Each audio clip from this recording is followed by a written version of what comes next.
Berikutnya sistem tata nama makhluk hidup. Dengan tujuan agar spesies mudah dikenal dan menghindari kesalahpahaman. Sistem ini berlaku secara universal atau dilatinkan sehingga setiap para ilmuwan mampu atau mengenal dari nama tiap individu. Sistem ini dikenal dengan sistem binomial nomenklatur atau tata nama dari dua kata. Hal ini diungkapkan oleh Carolus Linnaeus, di mana kata pertama yang artinya genus atau marga diawali dengan huruf besar, kata kedua artinya spesies spesifik yang penulisannya huruf kecil.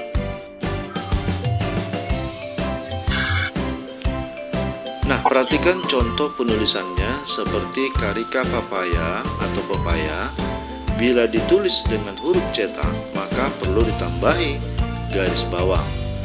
Sedangkan Musa paradisiaca dengan penulisan cetak miring dan tidak perlu lagi di garis bawah. Hibiscus rosa sinensis yang artinya dari 3 kata diupayakan menjadi 2 kata dengan catatan diberi tanda sambung lalu diberi garis bawah, dan ini untuk nama Latin bunga kembang sepatu.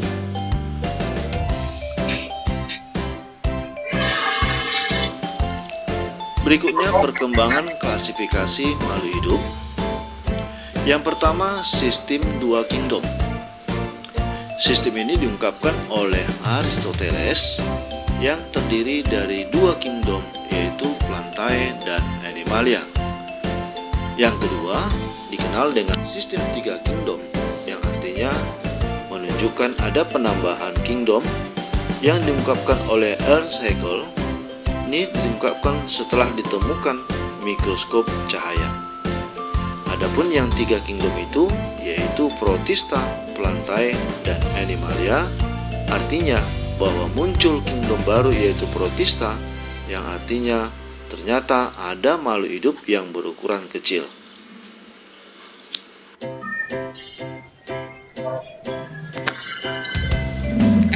Yang ketiga, sistem 4 kingdom diungkapkan oleh Herbert Copeland.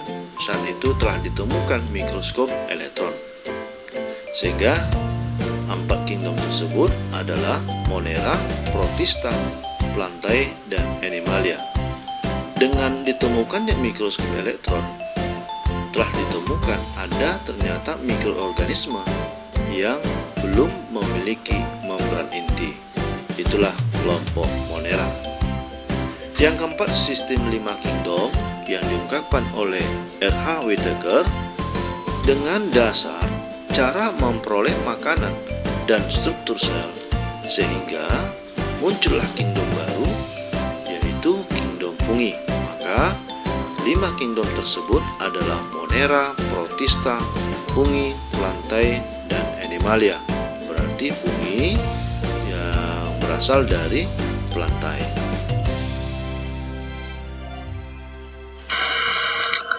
Yang kelima, sistem 6 kingdom diungkapkan oleh Carl Woese.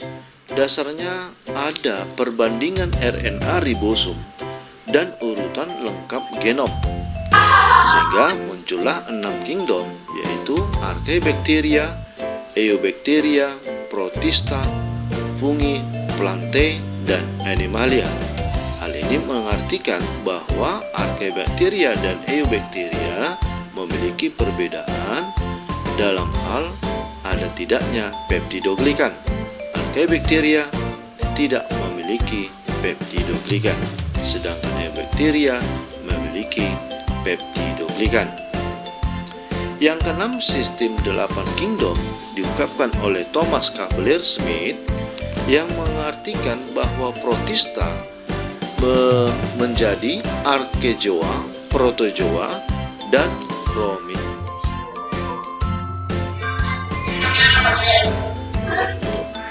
Terdiri dari Archaebacteria, Eubacteria, Archaeozoa, Protozoa, Chromista, fungi, Plantae, dan Animalia. Yang ketujuh, sistem 3 domain. Domain itu adalah tingkat takson di atas kingdom. Hal ini diungkapkan oleh Carl Woese, terdiri dari 3 domain, yaitu Archaea, Bacteria, dan Eukarya. Domain Eukarya berupa Archaeozoa, Hygronozoa, Alveolata, Stramenophylla, Rhodophyta, Plantae, Fungi, dan Animalia. Yang terakhir, identifikasi makhluk hidup. Identifikasi makhluk hidup adalah cara memberi tanda atau ciri-ciri makhluk hidup. Hal ini dilakukan pada makhluk hidup yang belum dikenal sehingga perlu diidentifikasi.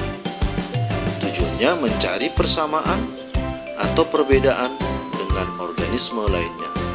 Setelah itu, barulah diberi nama pada individu yang belum dikenal tadi. Nah, caranya adalah dengan menerapkan kunci determinasi.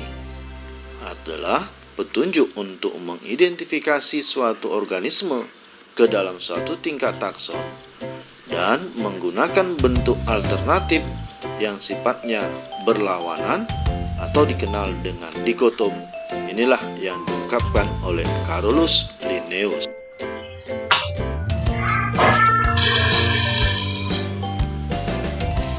Contoh bentuk alternatif yang berlawanan adalah tumbuhan biji belah dengan biji tunggal, batang berkambium dengan tidak berkambium, tulang daun lurus dengan tulang daun yang menyirip, dan lain-lain.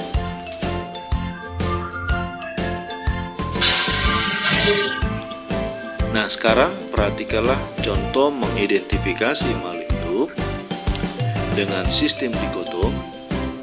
Lihatlah, ada berbagai macam hewan mulai dari cacing sampai ke sapi. Lalu dengan kunci dikotom berkaki 4 dan tidak berkaki 4. Yang berkaki 4 dari hewan yang sudah tercantum yaitu harimau, kucing, dan sapi. Sedangkan tidak berkaki 4 mulai dari cacing, ikan, burung, ayam, bebek, gorila, dan paus. Dari kelompok berkaki 4 diberikan kunci dikotom, yaitu antara karnivora dan herbivora. Hewan karnivora berupa harimau dan kucing, sedangkan hewan herbivora adalah sapi. Pada hewan karnivora perlu dilakukan dikotom dengan ciri habitat di hutan dan habitat di kota atau desa. Yang berada di habitat hutan adalah harimau, sedangkan habitat di kota atau desa adalah kucing. Pada hewan herbivora tidak perlu lagi diberi kunci dikotom karena hanya sapi. Begitu juga dengan tidak berkaki 4 dibuat kunci dikotom, yaitu hidup di air dan hidup di darat. Yang hidup di air terdiri dari ikan dan paus. Yang hidup di darat adalah cacing sampai ke gorila. Yang hidup di air ini diberi lagi dikotom antara mamalia dan bertelur. Yang bergolongan mamalia adalah paus, yang bertelur adalah ikan.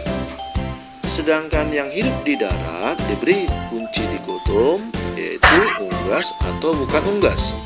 Yang unggas yaitu burung, ayam, bebek. Yang bukan unggas adalah cacing, gorila.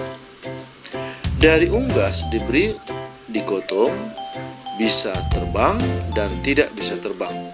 Yang bisa terbang adalah burung, yang tidak bisa terbang ayam, bebek. Tidak bisa terbang diberi lagi kunci dikotom, yaitu kaki berselaput dan kaki tidak berselaput.